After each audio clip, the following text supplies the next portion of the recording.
दोस्तों नमस्कार। अगर आप एक्सपोर्टर हैं और अमेरिका को एक्सपोर्ट करना चाहते हैं, तो जिस तरह से ट्रंप और अमेरिका की तरफ से चाइना के ऊपर एक हिसाब से टैरिफ वॉर छेड़ दिया गया है, उसमें भारत के लिए कई अपॉर्चुनिटीज निकल के आती हैं। पहले ये अपॉर्चुनिटीज इतनी विजिबल नहीं थी क्योंकि जो टैरिफ डिफरेंस था, शुरू में 20% लगाया, तो अमेरिकन इंडस्ट्री और चाइनीज इंडस्ट्री के बीच में परफॉर्मेंस इतनी ज्यादा गैप में थी कि 20% आसानी से चाइना एब्जॉर्ब कर सकता था। फिर 34% लगाया। कुछ क्षेत्रों में निश्चित रूप से चुनौतियां बढ़ रही थी, लेकिन जब से प्रेसिडेंट ट्रंप ने 50% टैरिफ लगाने की धमकी दी है, क्योंकि चाइना ने बदले में वापस अमेरिकन गुड्स पे 34% टैरिफ लगा दिया है, इसीलिए बौखलाकर प्रेसिडेंट ट्रंप ने 50% ड्यूटी लगाने की घोषणा करी है कि अगर चाइना हरकत से अपनी बाज नहीं आता है तो उनको ड्यूटी एक्स्ट्रा देनी पड़ेगी। मतलब चाइना से जाने वाला प्रोडक्ट अमेरिका में 104% कस्टम ड्यूटी देगा। इतनी बड़ी अमाउंट से कोई भी कमोडिटी या प्रोडक्ट बाजार में सरवाइव नहीं कर सकता है। इसीलिए अब अमेरिकन कंज्यूमर्स को तो प्रोडक्ट चाहिए, तो कौन सप्लाई करेगा? क्या भारत के एक्सपोर्टर कर पाएंगे? और अगर हाँ, तो कौन से क्षेत्रों में? ये चर्चा मैं आपके साथ करने वाला हूं। इसीलिए हम इस पूरे जो एनालिसिस है उसको ध्यान से देखेंगे। कौन कौन से क्षेत्र हैं और मैं क्यों कह रहा हूं, उसके पीछे आधार है। उदाहरण के लिए अगर हम देखें कि टोटल जो अमेरिका इंपोर्ट करता है, जब हम बात कर रहे हैं व्हाइट गुड्स की, खासकर जैसे टेलीविजन है या आपके साउंड रिकॉर्डर्स हैं, इलेक्ट्रिकल मशीनरीज है, जो व्हाइट गुड्स है, जनरली घरों में इस्तेमाल होते हैं, वो अगर हम ध्यान से देखें तो करीब 485 बिलियन डॉलर का अमेरिका आयात करता है और 126 बिलियन डॉलर चाइना से, मतलब करीब 26% के आसपास। ये बहुत बड़ी डिमांड है अमेरिका की। क्या भारत की कंपनियां, और भारत से भी काफी जाता है, तो जो एग्जिस्टिंग एक्सपोर्टर है उनके लिए एक बहुत बड़ी अपॉर्चुनिटी है।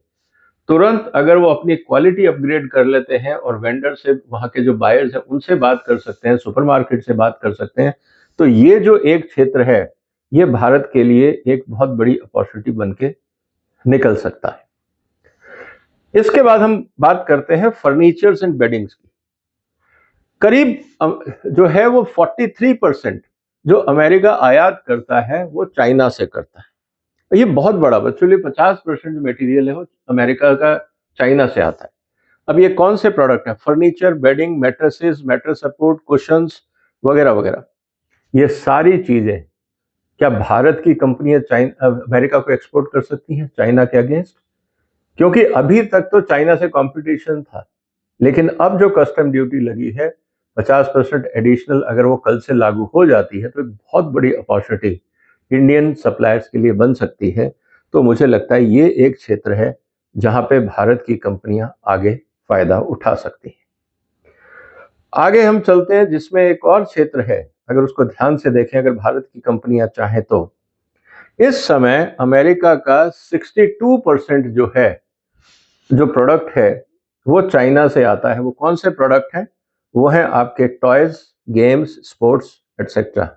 क्या भारत की टॉय इंडस्ट्री यहां से मैन्युफैक्चर करके अमेरिका को एक्सपोर्ट कर सकते हैं? बहुत बड़ा क्षेत्र है, तुरंत बाजार में ऑर्डर मिलने की संभावना है। एक और क्षेत्र जहां पे मुझे लगता है अपॉर्चुनिटीज है, वो है हमारे यहाँ पे आर्टिकल्स ऑफ एपरल्स, क्लोथिंग्स, नेटेड और नॉट नेटेड, आइदर वे, दोनों तरफ से अगर हम देखें तो करीब 44% और 36%, एवरेज अगर हम 40% भी लगा लेते हैं तो 40% सप्लाई है वो चाइना से अमेरिका जाती थी। अब 100%, 104% ड्यूटी के बाद वहां पे समस्याएं आएंगी।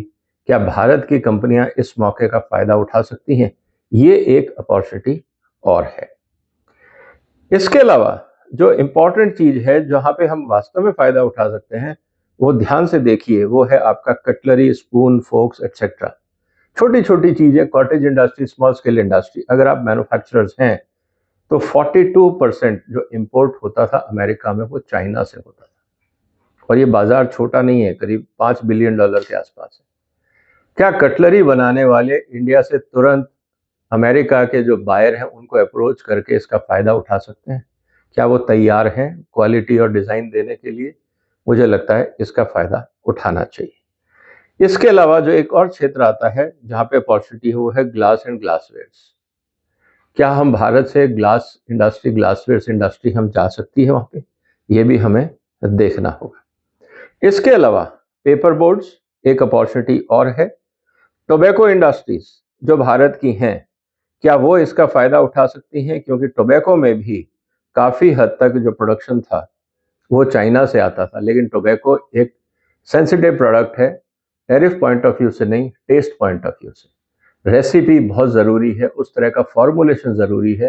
तो जो कंपनियां चाइना में मैन्युफैक्चरिंग करती थी टोबैको प्रोडक्ट्स का, अगर उनको इंडिया लाया जाए तो ये एक अपॉर्चुनिटी है। फार्मास्यूटिकल में मुझे बहुत बड़ा कोई अपॉर्चुनिटी नहीं दिख रहा, क्योंकि जो टोटल इंपोर्ट था वो मात्र 1% था।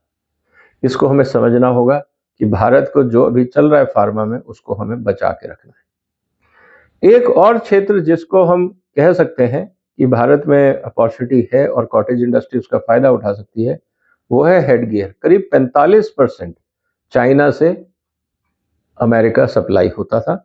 इसी तरह से बाकी और जो प्रोडक्ट्स हैं, एसेंशियल ऑयल्स करीब 6%, करीब $1.5 बिलियन का।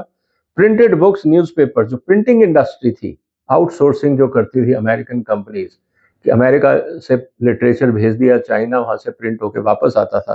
क्या हम इस तरह की इंडस्ट्री खड़ी कर सकते हैं? हालांकि ई बुक्स का जमाना है, लेकिन अगर आप देखें तो करीब $5.5 बिलियन का ये भी बाजार है। इसके अलावा जो हम और क्षेत्र देख सकते हैं जहां पे भारतीय कंपनियों को एक्सप्लोर करना चाहिए और अभी भी हम कर रहे हैं, वो है कारपेट। अब कारपेट इंडस्ट्री ऑलरेडी अमेरिका को करीब $10 बिलियन का एक्सपोर्ट कर रही है। क्या हम और इस एरिया में एंटर कर सकते हैं? ये भी एक अपॉर्चुनिटी जो कारपेट इंडस्ट्री है उसके लिए हो सकती है। Felt yarn, non woven yarn, twigs, clothes, cables etcetera, ये एक प्रोडक्ट है जो इंडस्ट्रियल एप्लीकेशन में जाता है। यहाँ पे भी भारत की जो कंपनियां हैं वो इसका फायदा उठाएंगी, इसको भी हम देख सकते हैं। अब एक और क्षेत्र है जो बड़ा चर्चा में नहीं रहता है, लेकिन अगर हम उसको देखें तो वहां पे भी अपॉर्चुनिटीज हैं, वो है म्यूजिकल इंस्ट्रूमेंट्स। आज अगर हम देखें तो करीब 40% के आसपास जो चाइना से म्यूजिकल इंस्ट्रूमेंट्स हैं वो अमेरिका जाते थे।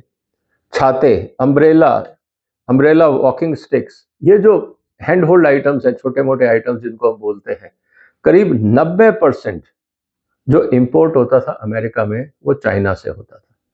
भारत में भी ज्यादातर छाते जैसी चीज हम चाइना से इंपोर्ट करते हैं। क्या भारत में इस तरह की इंडस्ट्री हम क्रिएट कर सकते हैं जो हम एक्सपोर्ट कर सकें? इसके अलावा रेजिन्स एंड लैकर, ये है एग्रो प्रोडक्ट्स। साथ ही साथ एक्सप्लोजिव्स करीब 36%, और बाकी चीजें भी हैं जो हम एक्सपोर्ट कर पाएंगे। लेकिन एक और क्षेत्र जिसको लेके थोड़ा सा हम लोग चर्चा नहीं करते हैं, वो है इस समय मैन मेड फिलामेंट, मतलब कि मैन मेड टेक्सटाइल मटेरियल। ये दोनों चीज़ों में काम आता है, इंडस्ट्रियल एप्लीकेशन और ह्यूमन एप्लीकेशन। एल्ब्यूमिनाइड, ये लाइव स्टॉक सेक्टर के प्रोडक्ट्स हैं, एंजाइम्स वगैरह। इस इंडस्ट्री को हमने कभी डेवलप ही नहीं किया इंडिया में।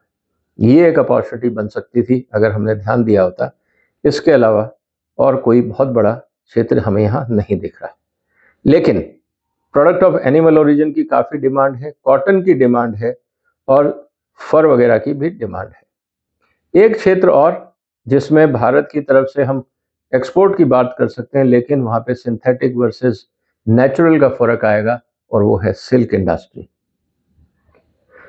इसके अलावा अगर हम देखें तो बहुत बाकी छोटे छोटे सेक्टर हैं, लेकिन कुल मिला के स्थिति है कि जो हमारी मैन्युफैक्चरिंग इंडस्ट्री है, क्या मेक इन इंडिया में हम इस तरह का कोई प्लान बना सकते हैं कि जहां जहां से चाइना से ज़्यादा एक्सपोर्ट होता है उसको हम टारगेट करें, अपनी इंडस्ट्री को टेक्निकल सपोर्ट दें, उस एरिया में स्किल डेवलपमेंट करें और भारत को एक्सपोर्ट हब बनाएं।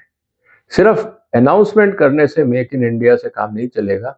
Sector specific, target specific, quality specification base पे, परफॉर्मेंस बेस्ड पे, माइलस्टोन और बेंचमार्किंग के साथ अगर काम किया जाएगा तो मेक इन इंडिया सक्सेसफुल होगा। अदरवाइज कोई भी डायरेक्शन देने वाला एमएसएमई सेगमेंट को नहीं है। कोई ऐसी संस्थान नहीं है जो एमएसएमई की जो समस्याएं हैं उनको एड्रेस करें। जब तक उनकी हैंड होल्डिंग नहीं होगी, हम इस अपॉर्चुनिटी का फायदा शायद नहीं उठा पाएंगे। मैंने आपके सामने कुछ उदाहरण रखे, उम्मीद है आप इस सेक्टर्स को देखेंगे अगर आप इस लाइन में हैं। नहीं तो जो लोग हेल्प कर सकते हैं, चाहे वो पॉलिसी मेकर्स हैं या बाकी आपके R&D इंस्टीट्यूशंस हैं, उनको आप ये प्रेजेंटेशन भेज दीजिए कि इनमें से कौन कौन से सेक्टर हैं जिनमें वो हेल्प कर सकते हैं, उसका फायदा आप उठाइए। उम्मीद है भारत इस मौके को नहीं खोएगा, ऐसे मौके किस्मत से आते हैं। अब प्रेसिडेंट ट्रंप एक हिसाब से तो बहुत बुरे हैं पूरी दुनिया के लिए, लेकिन जो लोग इस समय लो कॉस्ट प्रोड्यूसर और लो टैक्सेशन सिस्टम में रहते हैं, उनका फायदा हो सकता है। अब देखना यह है कि आने वाले दिनों में क्या होता है और भारत की इंडस्ट्री कैसे इसका फायदा उठाती है। उम्मीद है यह चर्चा आपको पसंद आई होगी। इस वीडियो को शेयर करिए, इस चैनल को सपोर्ट करिए, सब्सक्राइब करिए। फिर मुलाकात होगी एक और इंपॉर्टेंट मुद्दे के साथ। तब तक अपना ध्यान रखिएगा। फिलहाल वंदे मातरम।